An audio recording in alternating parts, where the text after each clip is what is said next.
morning. What's doing? No. How's His Honor's stomach this morning? It must be beautiful. He's in there eating a fried egg sandwich.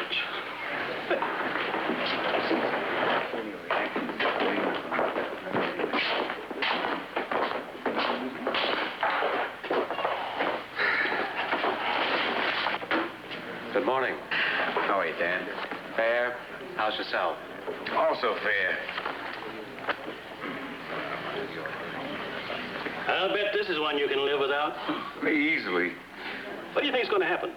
Oh, you'll have to ask the judge that. I don't know. Joey Tassili committed murder. I can prove that with my eyes closed. He's also psychotic.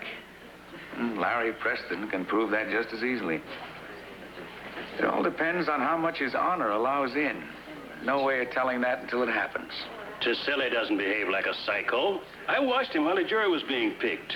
He acts like any other defendant. Do you know that all he wants out of life is to die in the electric chair? With his mother watching. He plans to smile.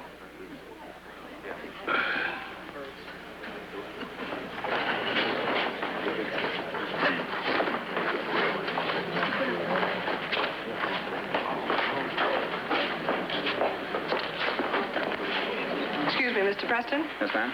I'm Paula Rapp from Post American. Do you have a minute? Just about. What can I do for you? I have two questions, sir. Is it true that you're going to use this trial as a means of attacking the McNaughton rule on insanity? Next question. Could you tell me why?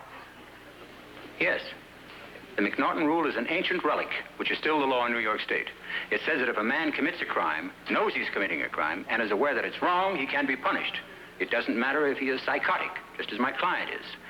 Joey Tassili knows what he's doing when he kills, and he knows it's wrong, and yet he's driven by forces absolutely beyond his control to kill. Yet because he knows what he's doing and is aware that it's wrong, the court says he's legally sane. That's the McNaughton rule.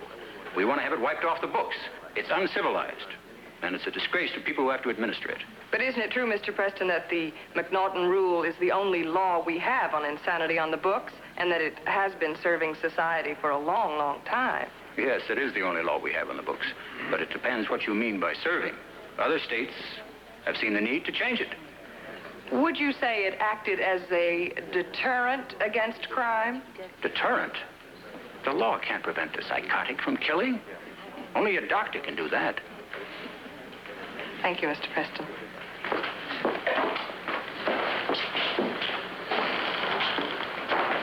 How do they look to you? I don't know. I suppose like solid, sober citizens, ready to do their duty for God and country. I don't know, Dad. Somehow I don't like the way they look. Oh, there's no telling.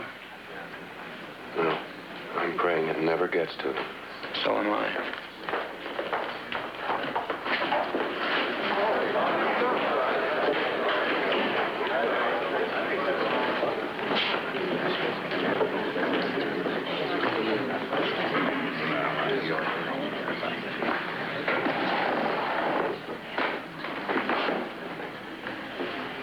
Where's my mother?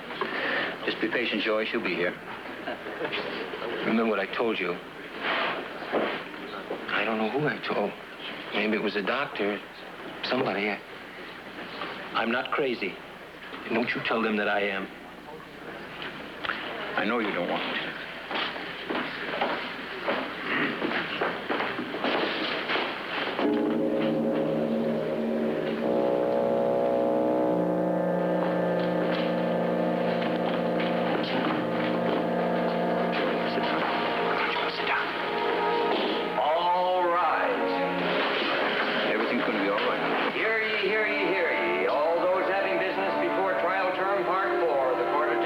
Held in and before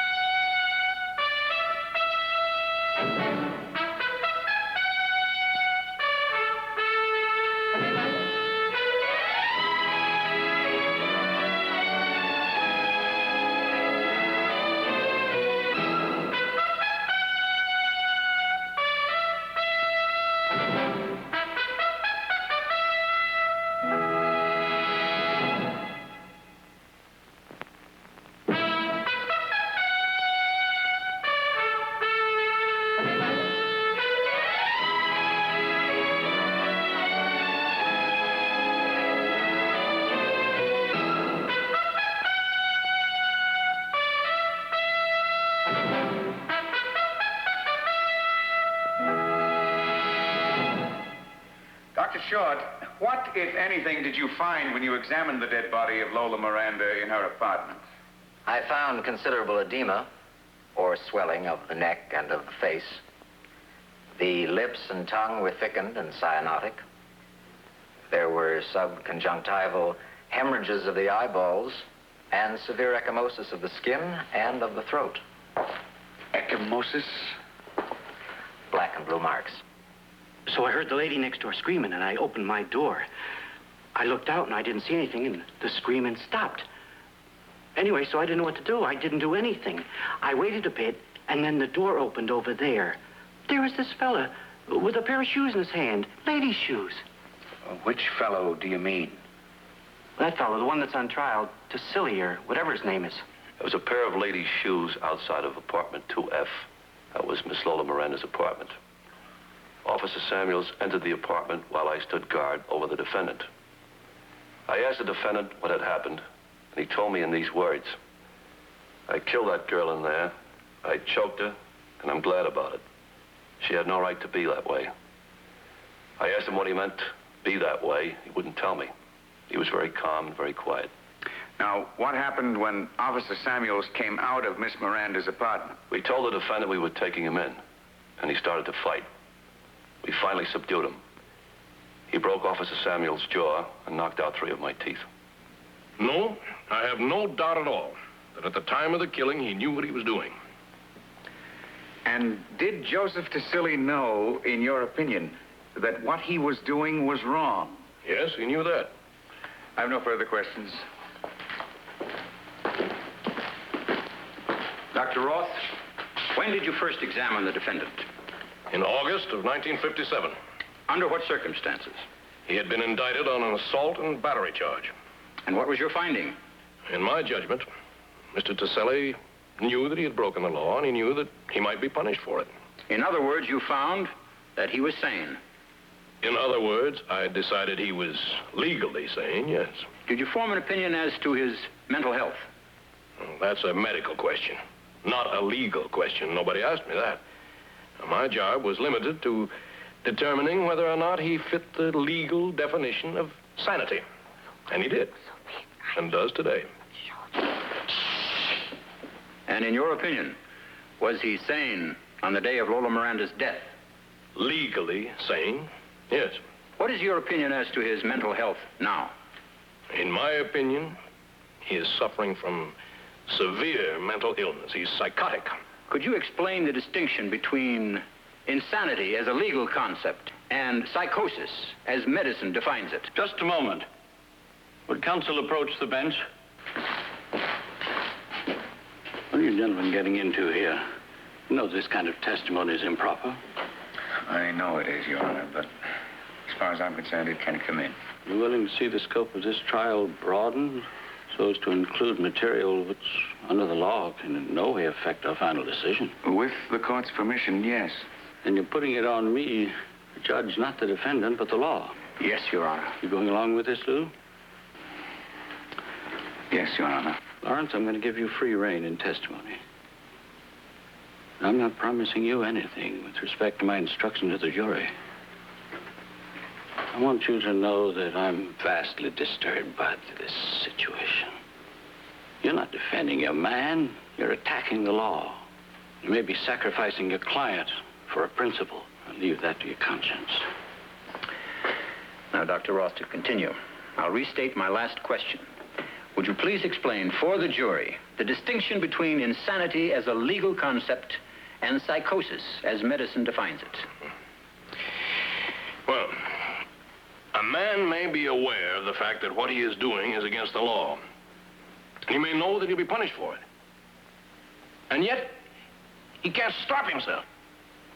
A man may be so mentally ill that he is forced to take a life, even though he knows it's wrong. Thank you, Doctor. No further questions. No questions. That's the case for the people, Your Honor. I'll hear motions at the bench.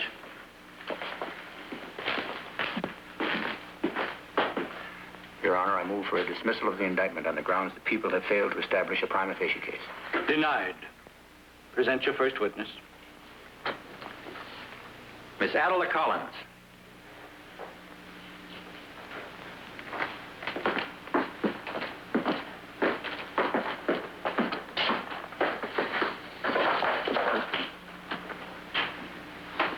ever see Joey's father after Joey was born? No. That kind of man you never do see again. And you left Joey with friends? I had no choice. I'm not rich. How old was Joey when you first left him with friends? I don't remember. Was it a year? He was a baby. They were good friends of yours? You mean the first people I left him with? Yes. Of course. They were in the Bronx. They loved children. They had a lot of children of their own. Oh? How many children did they have? I can't remember. What were the names of your good friends? It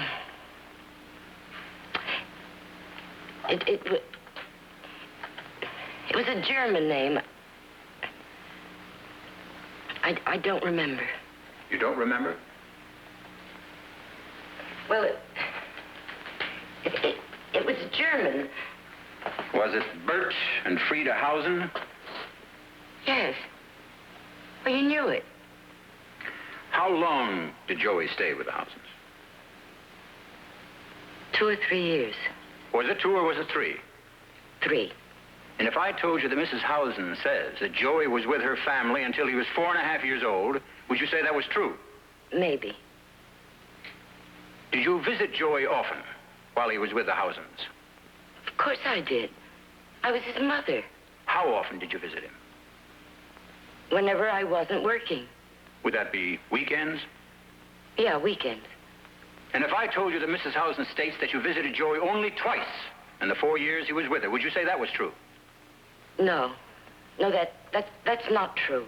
Can you think of any reason why Mrs. Hausen would lie about a thing like this? Well,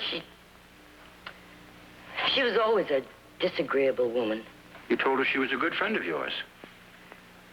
No, not really. I couldn't stand her. Yet you left Joey with her. I told you, he was only a baby. You know a Mr. Riccardelli? No. A Riccardelli's Delicatessen on 10th Avenue? No.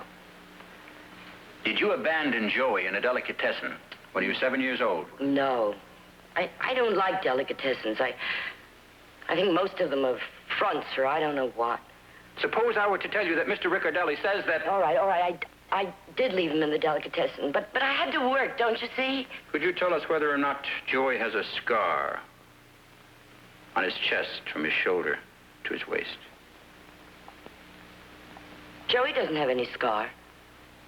He didn't when I knew him. Did you ever use a high-heeled shoe as a weapon against Joey? Of course not. I had nothing to do with that scar. You can't tell me I wasn't a good mother to him. I was. Could you tell us how old your son is? Now? Yes.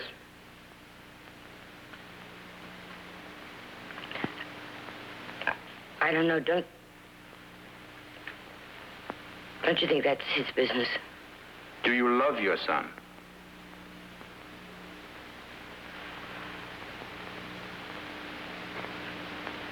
Did you ever love him?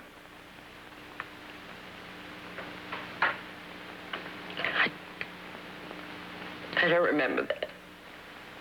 Did you want him? I didn't even know I was going to have him. Thank you. No more questions. I have no questions, Your Honor. Can I go now? Yes, you may step down. We'll take a 10-minute recess. The jurors will not discuss this case among themselves. Hey, you. You don't even know how old I am. You don't know anything about me. I have a very hard time just getting along in this world. You didn't help. Not once. How old am I? Not important. Tell her something, Joey. No, tell her she's supposed to know she's my mother. Joey, sit down. Ken? No. Better go. Now, listen, wait a minute. You're my lawyer. That's what lawyers are for, isn't it? Now, you tell her. Tell her something. Ask her what the hit is. Go ahead, ask her. She won't know. What day is it, huh? What day? It's Tuesday! Joey, sit down. Get her out of here. I'll kill her. I'll kill her. I'll kill her. I'll kill her. Mama! Mama!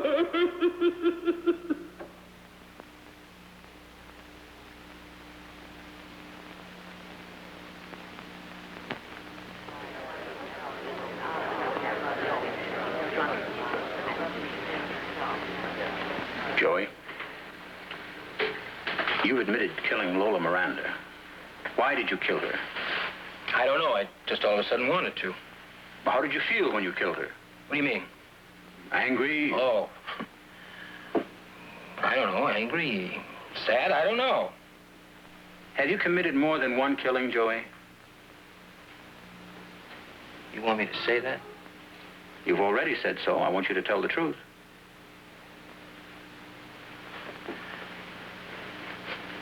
Yeah, I'm guilty of more than one murder.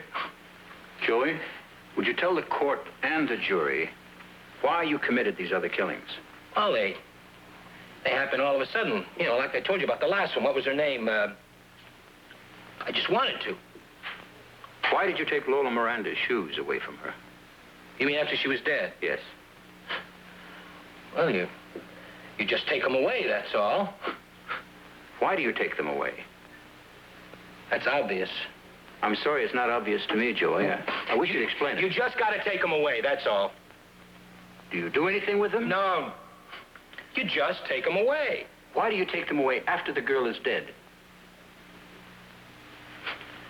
Oh, I'm sorry if I got to explain that to you. Joey, I wish you'd try. No, I don't want to. Joey, you promised you'd cooperate.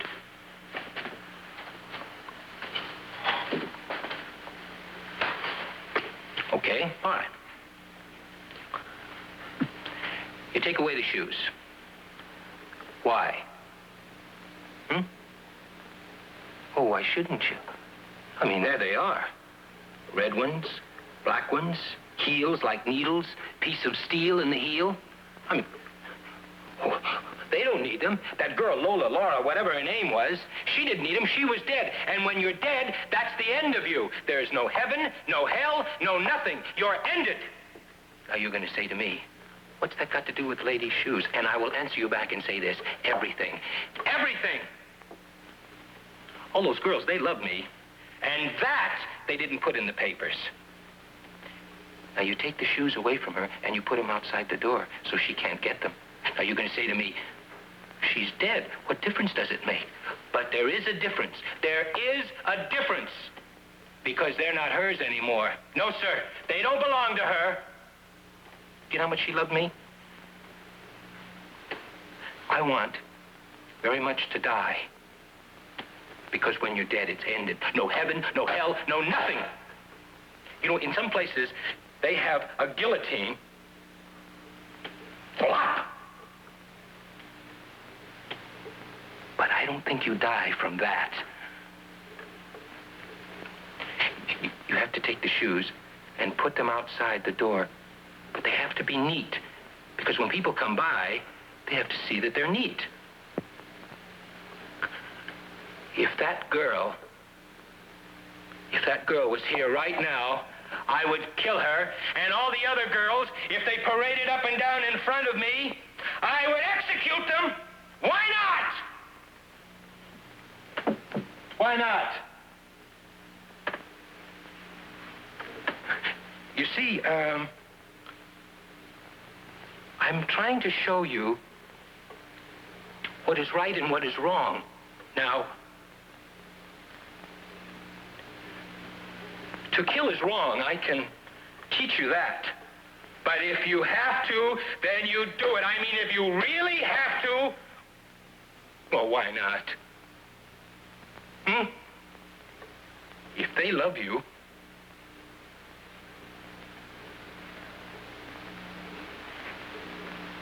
if they want you to,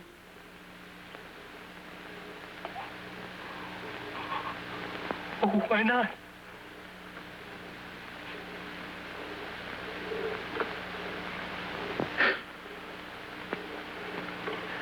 Does that answer your question about the shoes?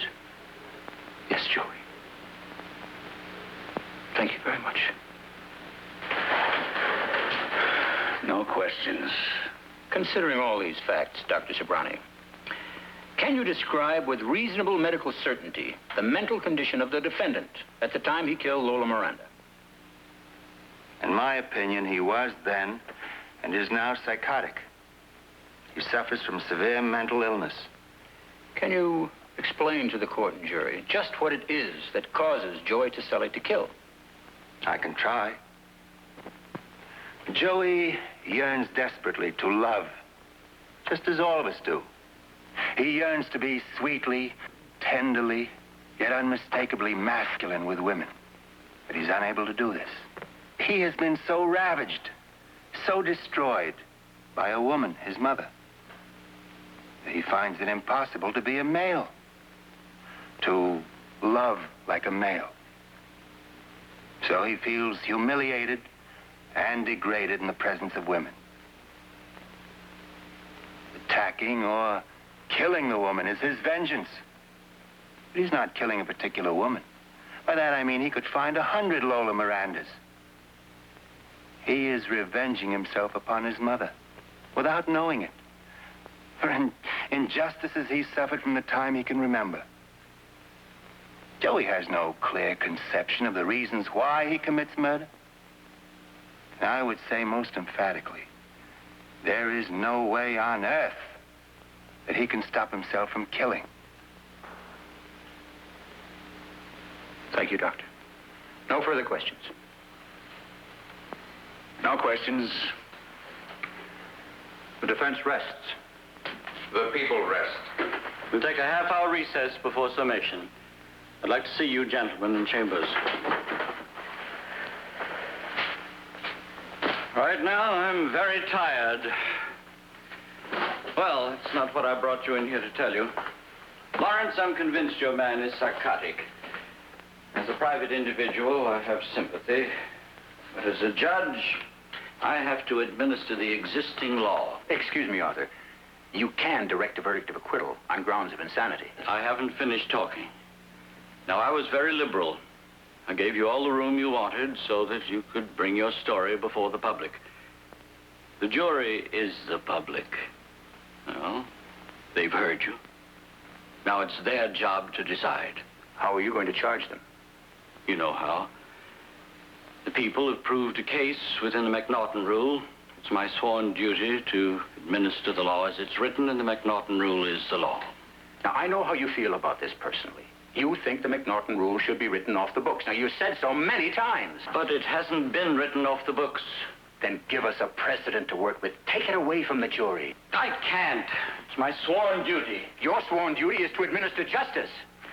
Lawrence, I'm warning you. You're overstepping the bounds of friendship. I don't care. I don't care. This has nothing to do with friendship. I'm talking about simple humanity. Larry, take it easy. You stuck your neck out. Why shouldn't Arthur? If you won't consider the law, consider the man. Give us a precedent to work with. Help us. They're going to kill him. Please, Arthur, please. Commit him to a hospital. He's sick. Help us try and stop that kind of thing. I am going to uphold the law, as I'm sworn to do. Arthur, they're going to kill him. Perhaps you should have defended him differently.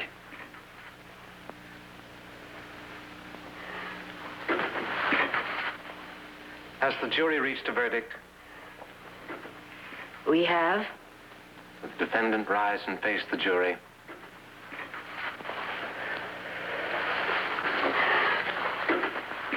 What is your verdict? We find the defendant guilty of murder in the first degree. Members of the jury, hearken to your verdict. You say that you find the defendant at the bar guilty of murder in the first degree. So say you all? Yes, sir. The jury is discharged. Court is adjourned.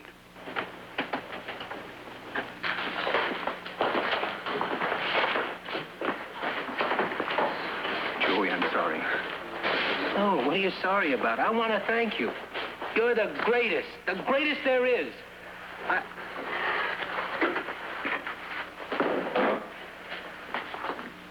You bring me, darling. Hey, Mr. Preston, I remembered. I remembered the next line. The old gray man, he died in the electric chair. Died in the...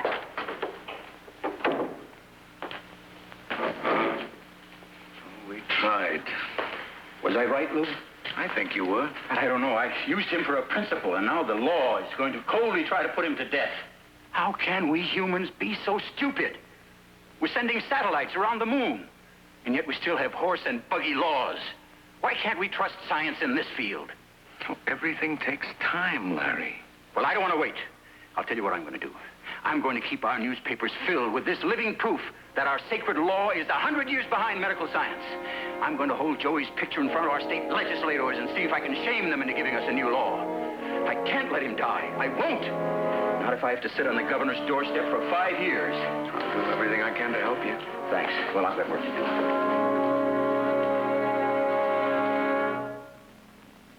Joey.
I saw it this morning. What do you think about it? Oh, Larry. What hurts me is now it's become a purely personal thing. The appeals are over. All the rights accorded Joey by law have been exhausted. Now it's simply a question of whether or not I can convince the powers that be to commute a sentence to life imprisonment. It's a personal thing with personal prejudices ruling it. Well, maybe that's good. Maybe. They call him the shoe man. Vulgar. Callous. He couldn't care less. Larry, when is this going to end for you? You'll behave as if you're planning to start a National Save Joey Committee or something like that. Don't think I haven't thought of it.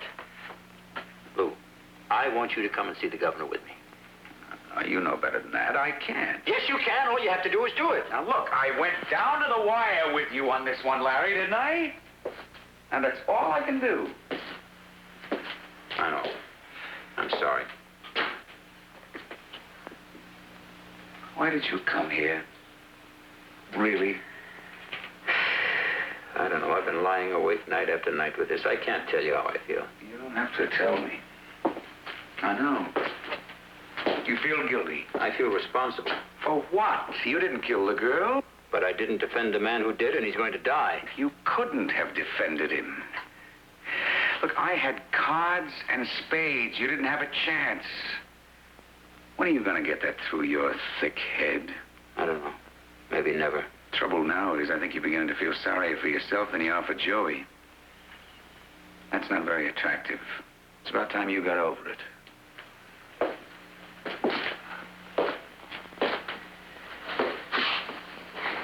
Larry, you had a noble purpose and you did your best. Society can't ask for more. You're not superhuman.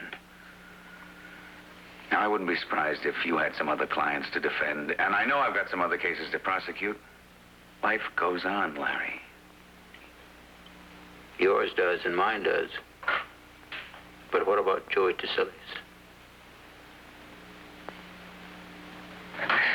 This chaplain comes here every day and we play checkers. I beat his pants off. Hey, what's taking him so long? How do you feel, Joey? How are you? Oh, I'm fine. I feel great. They treat you all right? Oh, yes. Get plenty to eat? Oh, listen, the food is great. You want to know the best thing they got here? It's the canned peaches. They're great. Listen, what's taking them so long? What do they have to wait? I'm ready. You know, they got a barber here. He comes in and gives me a shave. Feel how smooth it is. Go ahead. Huh? Mm-hmm. Oh. My mother sent me a package. What do you think was in it? What? I don't know. Yeah, I gave it away. I mean, who needs it? You know, it's probably a bunch of junk. You remember the time I was in court? Yeah, you remember when I was talking about the lady's shoes? I told him, didn't I? Didn't I tell him? You bet your life I told him. Boy, I sleep 18 hours a day here. This is beautiful. It's beautiful. The food is great. What's taking them so long? That's one of the things I came to tell you, Joey. We've been given more time. What's that, more time? The governor gave us another month. What for? Because I asked for it. Who said you could do that? You're not my lawyer no more. I don't want you. Joey. I don't want any lawyers anymore. Listen, I made my plans to die, and I want to die when they said. Look, I threw all my money in the water. Joey, you mustn't die. I want to try to save you. I want you to live. Who said I mustn't die? Who says? This is my life. Mine! Not yours. Listen, I made plans. Ask him. Go on, ask him. He knows all about it. I talked to him. Right? Right. Joey, you have no reason to die. Now, what? Reason? I'll give you reasons. I'll give you 500 reasons. I'll give you 5 million reasons. I'll write them down for you. You get out of here, I'll write them down. They'll give me paper and pencil. I'll ask them. You get out of here! You get out of here!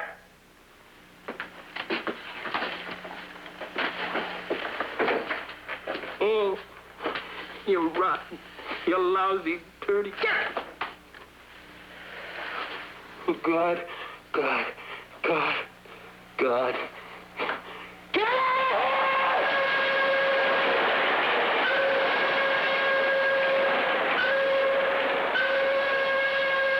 I urge you to commute his sentence to life imprisonment. I shouldn't try to put myself in your place, sir, but I honestly don't think it's a very difficult decision for you to make.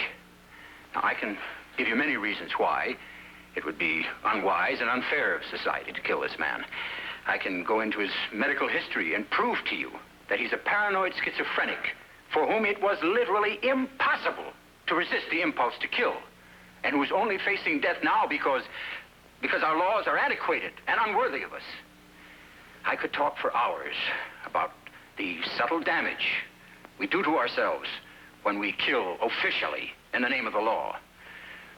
But I didn't come here to try to convince you with complex arguments or facts and figures. I know you've been through all this many times before, and you formed your conclusions long ago. But what I mean to say is I simply want to ask you, without any adornment, is that you show mercy. It would be merciful of you, sir, to allow this man his life. It's not much of a life I'm pleading for, but if we snuff it out now, you diminish yourself, sir, and me, and all of us. Please, let him live. 3, 2, 1. Hey, did you see that? Did you see it? Not bad. Not bad. How many does that make I beat you? I don't know exactly, but it's a lot. Yeah, you bet. You want to take another shellacking? No, not now, thanks. So, Joey, I want to talk to you. Not about God. I don't want to talk about God. No, not about God. It gets kind of creepy sometime. Hey, you want to talk about those ladies that were murdered? No, just about you, Joey. Joey, I want to talk to you about dying. Oh, I'm going to smile. Wait, you see. Well, we hope you're not going to die, Joey. Well, I know I am. A lot of different people told me I am. Look, I'm not allowed to give you their names. But it's a lot of different people. And they should know. Your attorneys are working very hard to prevent it. Well, I told him not to. Especially that one that looks like he's gonna bawl every time he comes up here. I wrote it all down on a piece of paper for him. He's got a son. Something, I don't know. Well, I fired them. They're out. And I am gonna die, and you know it. No, I don't know it, Joey. Then what are you talking about? Huh? When's it gonna be? If it comes, Joey, it's tomorrow. Wow. Tomorrow. Oh. Oh, one more day. Tell me about dying. Well, there's nothing much to tell, Joey. Just that life is a temporary thing, Joey. Death comes to all men. We think of it as a beginning rather than an end. An introduction to a new existence. No, you're wrong. When you're dead, and that's it. Joey. No. Listen, you lay there in that hole in the ground, your bones and everything fall apart, and that's it. When you're dead, you're dead. Now, what I want you to do is tell me what it feels like. And I'm not even interested in that. Because I've seen people die. I killed them, and I know. But what does it feel like? It doesn't feel like anything, Joey. You just simply pass from one life to another life. No, you stupid! Don't you listen to me? There is no other life. When you're dead, and that's it.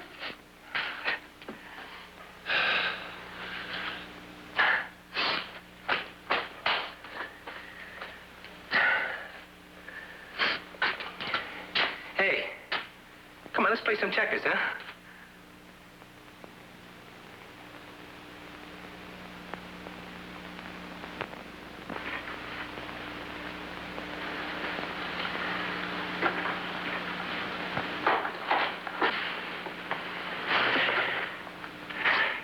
It's inconceivable to me that that phone doesn't ring. Can't believe he's going to die. How much time is there, Warden? About 40 minutes. 40 minutes. Just about. You can delay it if you want to, can't you? That won't help anything. Well, you can put it off till morning, can't you? That's not going to cause anyone to change his mind, Mr. Preston. You know that. It's been 4 months. Joey's ready. So are we. But you can put it off till morning, can't you? It'll only make it more difficult.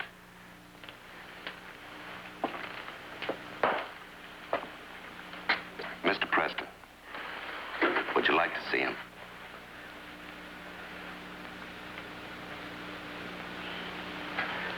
Yes.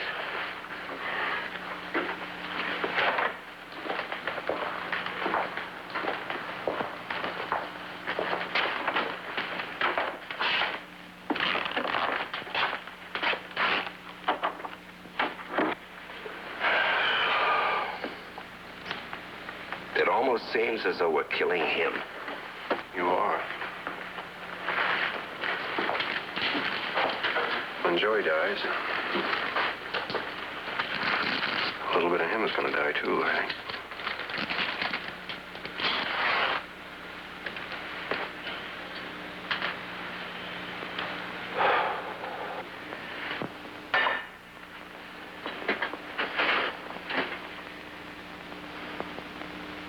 I couldn't finish it. I got filled in about 20 seconds. I mean, that's a whole lemon meringue pie. Look at that.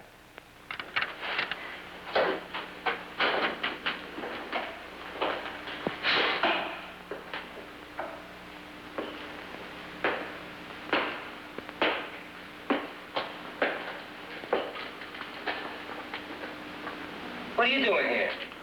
I just wanted to see you, Joey. Why? Just wanted to talk. You got something special you want to say to me? No. Well, then what are you going to talk? You're my lawyer, right? Right, okay. There was one thing you were supposed to do for me. Who's in there? I don't know. My mother's supposed to be in there. Is she in there? No, she isn't, Joey. Well, that's what you were supposed to do. I want her to see me. That's what this is all about. What do you think I'm doing in here? You think I'm in here for my health or something? Huh? Joey. No, don't join me. You're supposed to have her there in the front row. That's your job. Well, you stink, mister. You didn't help me. They only allow newspaper men in there. I don't care who they allow in there. What'd you come here for? To see me? To say goodbye to me? Well, I don't want to say goodbye to you. Look at your face. You think you were going to die instead of me. And don't you wish that? Because you end it. You end yourself, which is what bugs you all your life. Yourself, because you're no good. All right? Goodbye.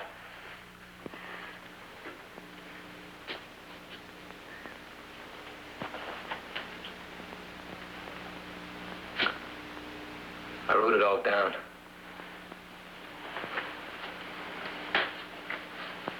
Joey? Remember what you once said? You said you were going to smile? Yeah? Well, see that you do. But I am smiling, Counselor. See, I'm smiling.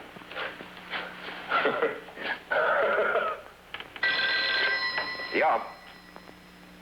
Yes, this is Peterson. Yes. Yeah. Mm-hmm.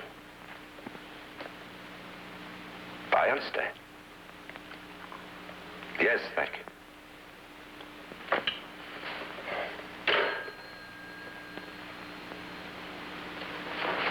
I'm sorry.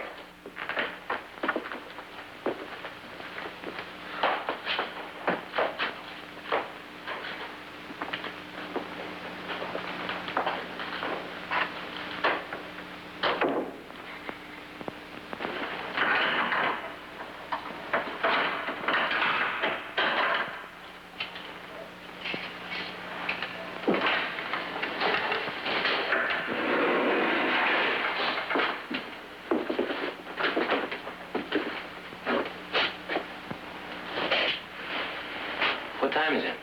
It's almost 10 o'clock, Joey. Okay. Well, let's go. Is there anything you want to say to me, Joey? Yeah.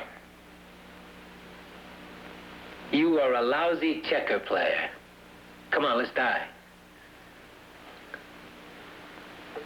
You ready, Joey?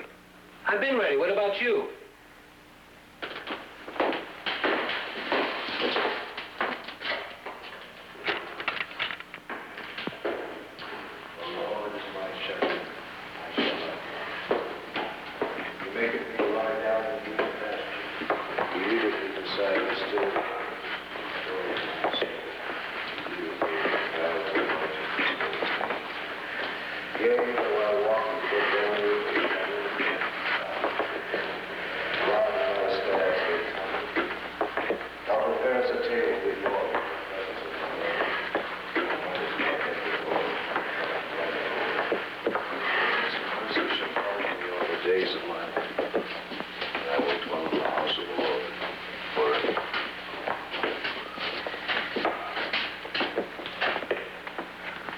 Look at this baby smile. What do you say about that? Attaboy, Joey. Don't stop now. Not me.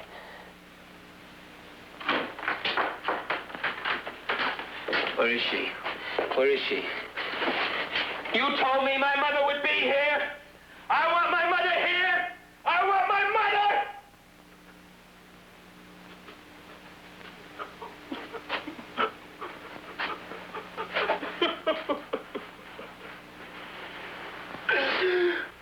Mom.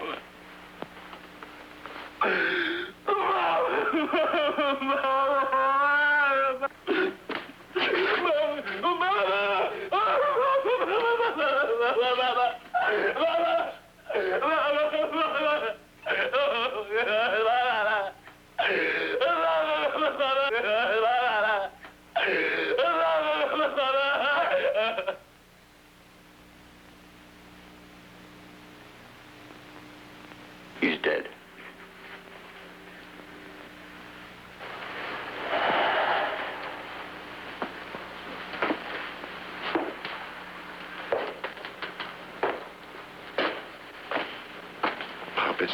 fall. Dead.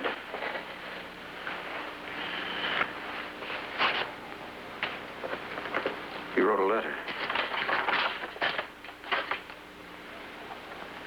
This is from Joey to Silly. I thought about this for a long time. I am certified sane, and so I understand what I say here. What it is, you live, and you try to be a perfect thing, and you can't. People are not good to you, women and men, because they never do what you want them to do. So there is no reason for anything. And I am alive, and so I want certain things. And nobody can say if they are good or bad things. I want to be left alone now. And I want to end myself. But because of what it is, and can't die, there is nothing in the world, in any place, that can really kill me. Not forever. Please, God, I want to die, but not forever. Not forever. Just for now. Not forever. It's true. Each of us hope not to die forever, but somehow live on. Perhaps Joey achieved it. I hope so. We must see that he lives. Because we killed him, all of us. In our frenzy to punish, we killed a sick and helpless human being. And what did we accomplish? How did we enrich the human spirit?